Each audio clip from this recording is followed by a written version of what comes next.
सुप्रभातम। विश्व के सर्वोच्च दार्शनिक अद्वैत परंपरा के प्रवर्तक आचार्य शंकर का जन्म केरल प्रदेश के कालड़ी नामक छोटे से ग्राम में हुआ। विश्व भर में आज वेदांत के बारे में जिज्ञासा निर्माण करने का श्रेय शंकराचार्य को जाता है। केवल 32 वर्ष की आयु में ही हिंदू संस्कृति और सनातन धर्म को पुनर्जीवित एवं संगठित करने का महानतम कार्य उन्होंने किया। बचपन से ही उनका रुझान सन्यासी जीवन की ओर था। बड़ी विचित्र परिस्थिति में माता से अनुमति लेने के पश्चात गुरु का अनुग्रह लेने के लिए बाल शंकर ओमकारेश्वर पहुंचे।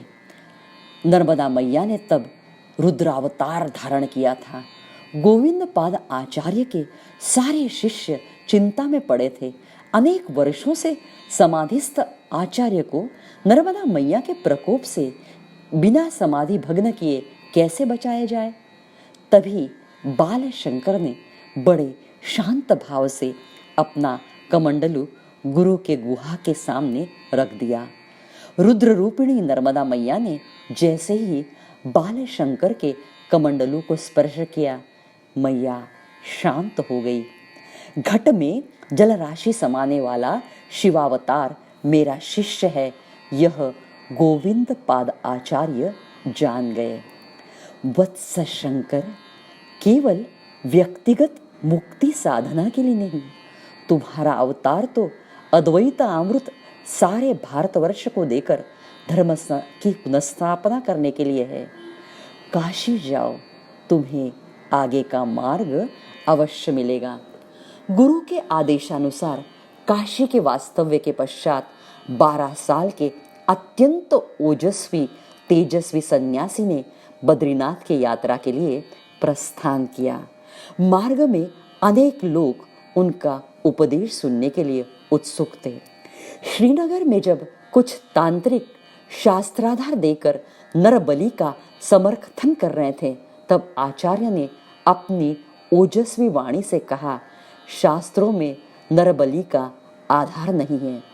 उन लोगों को शास्त्रों का सही अर्थ समझाया और कहा, जगत जननी माता अपने अपत्य का रक्त नैवेद्य कभी भी स्वीकार नहीं कर सकती। नर बलि देना अत्यंत अनुचित है। जिस पत्थर पर नर बलि दिया जाया करता था, उसको ही आचार्य ने नदी में प्रवाहित कर दिया और लोगों को इस विभत्स कृत्य से परावृत्त किया। श्रीनगर से रुद्रप्रयाग, नंदप्रयाग की ओर उन्होंने प्रस्थान किया। उस समय तो इन दुर्गम स्थानों की यात्रा यानी साक्षात मृत्यु को आमंत्रण देना था। आचार्य के अगाध पांडित्य, ओजस्वी वाणी से अनेक लोग उनके शिष्य बने। आदेश सुनने के लिए अनेक पंथ के लोग लालायित थे। आचार्य भूलोक का वैकुंठ बद्रीनाथ के मंदिर में पहुंचे। अपने शिष्यों के साथ जब उन्होंने अंदर प्रवेश किया, देखा मंदिर में मूर्ति नहीं, केवल शालिग्राम था। तब पुजारी ने कहा, हुणों के चीर डकैतियों के भय से हमारे पूर्वजों ने मूर्ति किसी आसपास के कुंड में छुपाई है। अनेकों ने प्रयास किया, किंतु बद्रीनाथ की मूर्ति का अब तक पता नहीं चला। आचार्य ने ध्यान लगाया और वे सीधे नारद कुंड में उतर गए। स्थानिक लोग, पुजारी चिल्लाने लगे, अरे अरे, इस कुंड में तो अलकनंदा आकर मिलती है। जल का आवेग प्रचंड है, बाहर आइए, बाहर आइए। यहाँ अनेकों ने अपने प्राण गंवाए हैं। आचार्य अड़िग थे। काफी गहराई में तलाश करने के बाद ब्रह्मांड नायक विष्णु की मूर्ति को वे बाहर ले आए। जय घोष के साथ मंदिर में मूर्ति प्रतिष्ठित की और मूर्ति के शाश्वत पूजा की भी व्यवस्था की। बद्रीनाथ के मंदिर में आज भी नंबूद्री पुजारी पूजा करते हैं। कहाँ केरल और कहाँ बद्रीनाथ। अप्रतिहत कुशल संगठक आचार्य ने 8वीं सदी में राष्ट्रीय एकात्मता दृढ़ करने के लिए एक अत्यंत ठोस कदम उठाया। आचार्य व्यास आश्रम गए। शास्त्र के उत्तम ज्ञाता सनंदन उनके पहले शिष्य थे।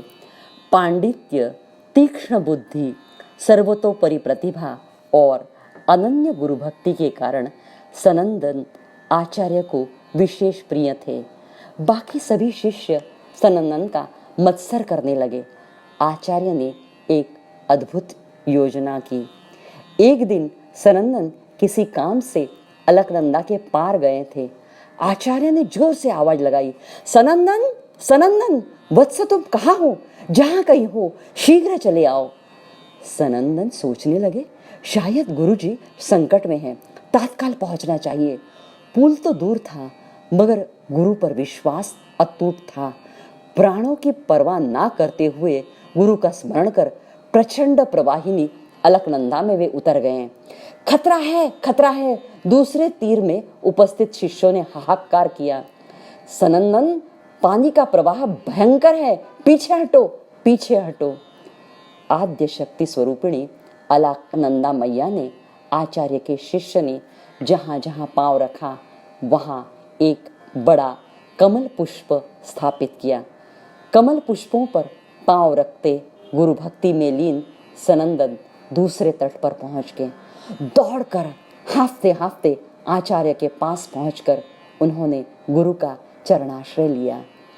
प्रिय सनंदन, मां भगवती की विशेष कृपा को आपने प्रमाणित कर दिया। आज से तुम पद्मपाद नाम से संबोधित किए जाओगे। पुनः पुनः आचार्य को प्रणाम करते हुए पद्मपाद ने कहा, नहीं, गुरु कृपा ही केवलम, गुरु कृपा ही केवलम। शेष कथा भाग अगली कड़ी में।